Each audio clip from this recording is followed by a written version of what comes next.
With the conclusion of week number 3, fantasy managers are starting to realize that they are either contenders or pretenders. As for DST in fantasy football, we still don't know which defenses are legit and which ones are playing above their heads. Inside the top 10 in DST scoring, perennial powerhouses, the Kansas City Chiefs, Dallas Cowboys, Buffalo Bills, Baltimore Ravens, San Francisco 49ers, and yes, even the Philadelphia Eagles, they're nowhere to be found. Instead, it is a DST streaming world, and we are just living in it. Indianapolis, Seattle, Arizona, and yes, even the Carolina Panthers occupy spots inside the top 8 through 3 weeks. With that all being said, here are the top 5 defenses fantasy managers can stream with confidence in week number 4. And we start things off with the Washington Commanders as they take on the Atlanta Falcons. I'm not even sure what I watched when it came to this Atlanta Falcons offense last week. They were literally held off the scoreboard by the Carolina Panthers. Before last week, the Panthers DST had averaged 2.5 fantasy points per game before going off against Atlanta for 22 fantasy points. Atlanta, they were so bad last week that Michael Penix Jr. was benched, and we got the temporary return of Kirk Cousins. Why was Penix benched? 18 of 36 passing for 172 yards, forcing 2 interceptions. Now, the one knock on Penix has always been accuracy, and last week did nothing to dispel those claims. Washington, they come into this contest 12th in DST scoring.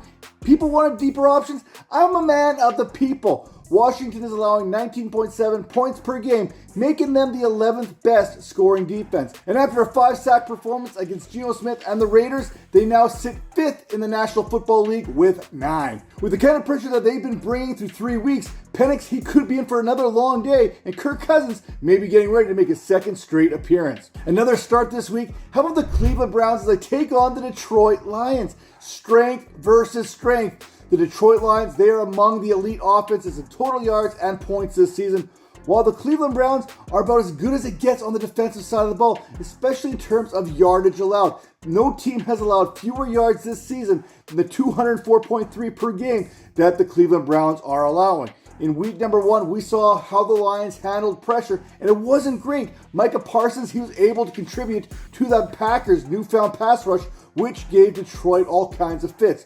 Green Bay also held Jahmyr Gibbs and David Montgomery to a combined 45 yards rushing in that contest. Now, speaking of pass rushers, one who's been doing it for an incredibly long period of time and has been doing it just as good, if not better than Micah Parsons, how about Myles Garrett, who already has 3.5 sacks this season, which leads the NFL. Since the start of the 2020 season, no player has registered more sacks than Garrett's 76. Now, on the season, we talked about Jahmyr Gibbs and David Montgomery and their futility against the Packers. Well, this season, the Cleveland Browns have held Chase Brown to 43 yards rushing on 21 attempts, Derrick Henry to 23 yards rushing on 11 attempts, and just last week, Josh Jacobs, he was only able to churn out 30 yards on the ground on 16 carries.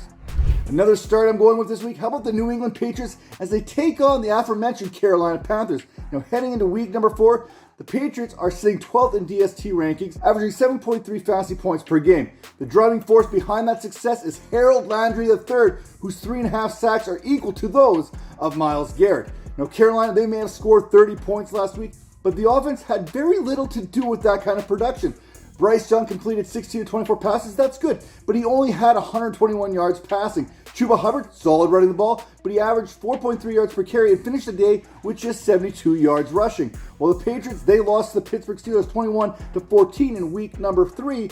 New England, without Christian Gonzalez, held Aaron Rodgers to 139 pass yards. Jaylen Warren, he was the leading rusher for the Pittsburgh Steelers. He only was able to churn out 47 yards on the ground. And Calvin Austin was the leading receiver for the Steelers with only 34 yards, receiving a touchdown on 3 receptions. Carolina, they are averaging 277 total yards of offense per game, which happens to be the 9th fewest. And if you're looking for a defensive stream, New England, they're in a prime position to produce this week. Another team that you have to start this week, it is the Los Angeles Rams versus the Indianapolis Colts. The LA Rams are tied with the Denver Broncos for the league lead in sacks with 12 as we enter week number 4. While the Rams allowed 4 total touchdowns to Jalen Hurts and the Eagles, they did limit Hurts to 226 yards passing, and they did sack him on 4 occasions.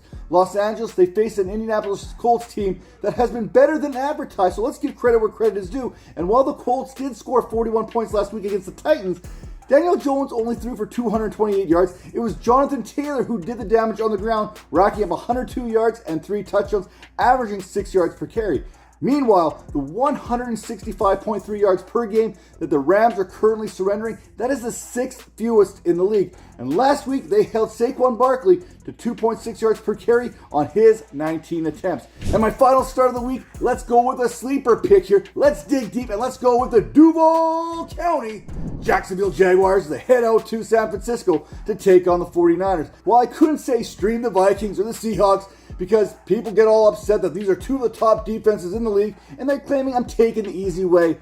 Yet, I'm kind of taking the easy way again because the Jacksonville Jaguars, while they're not that sexy name that everyone wants to talk about, they are one of the best teams so far as defensive scoring is concerned. At first glance, hey, the inclusion of the Jaguars, it's a little bit out there until you realize that Jacksonville is one of 3 teams averaging more than 10 fantasy points per game, posting scores of 11, 8, and 12 against the Panthers, okay, whatever, the Joe Burrow Bengals, and the Houston Texans last week. Why have the Jaguars been a formidable defense? They have forced a league best 9 turnovers, including 7 interceptions, while also stacking up the sacks with 6 of them in 3 contests. Last week, the Cardinals, they were able to hold Mac Jones and the 49ers to just 16 points, sacking Jones and forcing an interception. Right now, we don't know if Brock Purdy is going to be back, nor do we know if Jawan Jennings will be back in this lineup as well. But one thing that we do know is that even if they return, they are probably going to be less than 100%. And the Jaguars have proven to be productive in 3 consecutive contests, and that simply cannot be ignored. Something else that you shouldn't ignore is that like and subscribe button right there. Hit those buttons right now, and make sure to head over to RotoBaller.com for all the latest fantasy news and analysis. And we'll see you next time.